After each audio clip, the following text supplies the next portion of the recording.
अस्सलाम वालेकुम। Hi guys, आप देख रहे हैं फ़न ऑफ फूड और आज मेरे किचन में बन रही है बहुत ही मज़ेदार सब्ज़ी।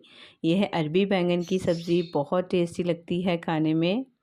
तो इसको बनाने का एक थोड़ा सा तरीका होता है, थोड़े से टिप्स होती हैं, ट्रिक्स होती हैं। अगर आप फॉलो करेंगे तो इंशाल्लाह आपकी भी बहुत ही टेस्टी ये सब्ज़ी बन के तैयार होगी।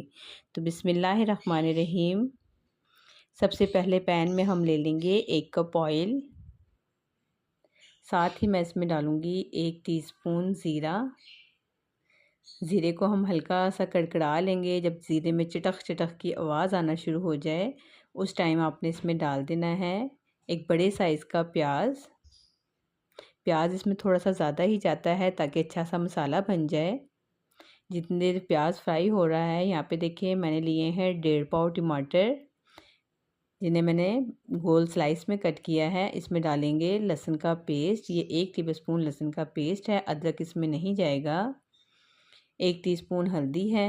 1 टीस्पून ही मैंने ली है कुटी हुई लाल मिर्चें और 1 टीस्पून ही मैंने लिया है लाल मिर्चों का पाउडर। साथ ही मैं इसमें डाल दूँगी नमक। ये नमक जाएगा 1.5 टीस्पून। तो नमक मिर्च जो और मसाले जो हैं वो अपने टेस्ट के अकॉर्डिंग कम या ज़्यादा कर लिया करें आप खुद। अब जो प्याज है जब देखें हल्की सी सॉफ्ट हो गई है, नरम हो गई है, उसके बाद साथ ही हम इसमें डाल देंगे सारे मसाले टमाटरों के साथ। टमाटर और प्याज इसमें थोड़ा सा ज़्यादा ही जाएगा ताकि खूब अच्छे से मसालेदार हमारे जो अरबी बैंगन है वो बन के तैयार हों। अब हम इसको क्या करेंगे, थोड़ा सा पानी डाल के इसको भून लेंगे अच्छे तरीके से। आप क्या करें, थोड़ा सा पानी डालने के बाद कवर कर दें ताकि जो टमाटर हैं बड़े अच्छे से सॉफ्ट हो जाएं। और बस 2 मिनट के बाद इसका ढक्कन हटा के इसको अच्छे से भून लें। इसमें टमाटरों को या प्याज को बहुत पेस्ट बनाने की ज़रूरत नहीं होती क्योंकि हमने इसमें ग्रेवी तो करनी नहीं है। ये मसालेदार खूब जो सब्ज़ी तैयार होती है तो इसमें मसाला ऐसे खड़ा खड़ा ही अच्छा लगता है। जब देखें कि मसाला अच्छे से भुन गया है, अब हम इसमें डालेंगे अरबियाँ। तो यहाँ मैंने आधा किलो अरबियाँ ली हैं, इनको मैंने लंबे लंबे स्लाइस में कट कर लिया है, ये देखें। और बस सिंपल पानी से धो के तो मैंने इसको डाल दिया है मसाले में। कुछ लोग इसे मुख्तलिफ़ तरीके से धोने का तरीका इसमें इस्तेमाल करते हैं ताकि इसमें से जो चिपक है, जो इसकी लेस है वो ख़त्म हो जाए। लेकिन इसको चिपक को ख़त्म करने का बहुत ही आसान तरीका है, वो ये है कि आप सिंपल पानी से धो के अरबियों को मसाले में डाल दें और खूब अच्छे से इसको भून लें। आप जितना अच्छा इसको भून लेंगे वैसे ही इसकी चिपक सारी खुद ब खुद ख़त्म हो जाएगी क्योंकि जैसे ही इसे हीट लगती है इसमें से सारी जो लेस है, चिपक है, वो हीट की वजह से निकल के बाहर आ जाती है। आप उसे मसाले में ही भून लें ताकि इसकी कोई भी ग़िज़ाइयत जो है वो ज़ाया ना हो। इस तरह ये जो मसाला है बहुत ही फ्लेवरफुल बन के तैयार होगा। जब देखें मसाला अच्छी तरह अरबियों के साथ भुन गया है, ऑयल सेपरेट हो गया है, उसके बाद हम इसमें डालेंगे बैंगन। बैंगन अपने हाथ के हाथ ही काट के इसमें डालने हैं। ये देखें जो बैंगन की जो ऊपर की टैल होती है वो थोड़ी सी आप मोटी सी कट कर लें और ऐसे कट्स लगा के इसके 4 पीस करें और ये लाजमी डाला करें, इससे बहुत अच्छा फ्लेवर भी आता है। ये खाने को हाजमेदार भी बनाती है। जिनके पेट ख़राब होते हैं, पेट में दर्द रहती है, वो ये लाजमी खाया करें। ये देखें ऐसे। और बैंगन को कभी भी काट के हम अक्सर पानी में डिप कर देते हैं, तो मैं इसको पानी में डिप नहीं करती क्योंकि काला पड़ जाता है अगर पहले से काट के रखें तो आप साथ के साथ ही डालें ताकि काला भी ना पड़े। और पानी में डिप करने से ये होता है कि इसका जो टेक्सचर होता है बड़ा स्पॉन्जी होता है, तो ये अपने अंदर पानी को जज़ब कर लेता है।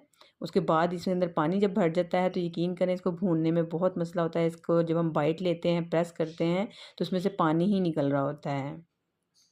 और हम पानी के साथ अगर ज़्यादा भूनते हैं तो बिल्कुल पेस्ट बन जाता है, इसकी शेप ख़राब हो जाती है। तो सब्ज़ियों की शेप भी ख़राब नहीं होनी चाहिए। साथ के साथ आप कट करते जाएं और साथ के साथ डालते जाएं। देखें जब अच्छे से एक मरतबा और ये सब्ज़ियाँ भुन गई हैं, अब मैंने इसमें डाल दिया है आधा कप पानी और 2 मिनट के लिए मैं इसको तेज़ आंच पे कवर करके रख दिया है ताकि इसमें से जो सब्ज़ियों का पानी है वो भी निकल आए सारा। अब हम इसको अच्छे से मिक्स करेंगे, ये देखें। और आँच को बिल्कुल अब हल्का कर दें, मीडियम टू लो, और 7 मिनट से 10 मिनट तक इसको कवर कर दें। तो यहाँ देखिए मैंने 7 से 10 मिनट बाद इसे खोल कर देखा है। कुछ सब्ज़ियाँ हैं फटाफट से भाप में ही गल जाती हैं और कभी कभी सब्ज़ियाँ थोड़ा सा टाइम लेती हैं गलने में, तो ये चीज़ आप खुद मैनेज किया करें। ये देखिए कितनी अच्छी जो अरबियाँ हैं सॉफ्ट हो गई हैं। बस अब आप इसको तेज़ आंच पे अच्छे से भून लें। जो इसमें पानी है, मॉइस्चर है, वो बिल्कुल ख़त्म हो जाए। और दूसरा इस चीज़ का ख़्याल रखा करें कि जब भी ऐसी सब्ज़ियाँ आप बना रहे हों तो फ्लैट चम्मच, खड़ा चम्मच लें, यानी कि डोई या कोई जो गोल चम्मच है उसका इस्तेमाल ना किया करें। उससे भी जो खाना है या सालन जब वो घुट जाता है। 1 से 2 हरी मिर्चें भी मैंने इसमें डाल दी हैं। अब अच्छे से भून लेंगे इतनी देर के ऑयल जो है बिल्कुल सेपरेट हो जाए। आखिर में मैं इसमें डाल दूँगी खूब सारा हरा धनिया। सब्जियों में हरा धनिया वैसे भी बहुत टेस्टी लगता है तो ज़्यादा ही जाता है। और बस डाल के इसको अच्छे से मिक्स करें। बड़ी प्यारी सी खुशबू आपको आना शुरू हो जाएगी। देखें कोई ज़्यादा इसमें मसाले नहीं गए हैं, ना तो इसमें हमने पिसा हुआ धनिया पाउडर डाला है, ना ही कोई अदरक वगैरह डाली है। अदरक का फ्लेवर जो है बैंगन के साथ बिल्कुल अच्छा नहीं लगता। और अदरक भी गर्म होती है, बैंगन भी गर्म होते हैं, तो आप इस तरीके से बनाइएगा। कम मसालों में टेस्टी सी जो सब्ज़ी है बनके तैयार है। देखें शेप भी ख़राब नहीं होनी चाहिए, भुरता सा नहीं बना होना चाहिए। पता चलना चाहिए कि आपने क्या बनाया है। अगर आपको मेरी रेसिपी अच्छी लगी है तो इसे लाइक करें, शेयर करें। आप मेरे चैनल पे नए हैं तो चैनल को सब्सक्राइब करें, बेल आइकन को प्रेस करें। अल्लाह हाफिज़, बाय बाय।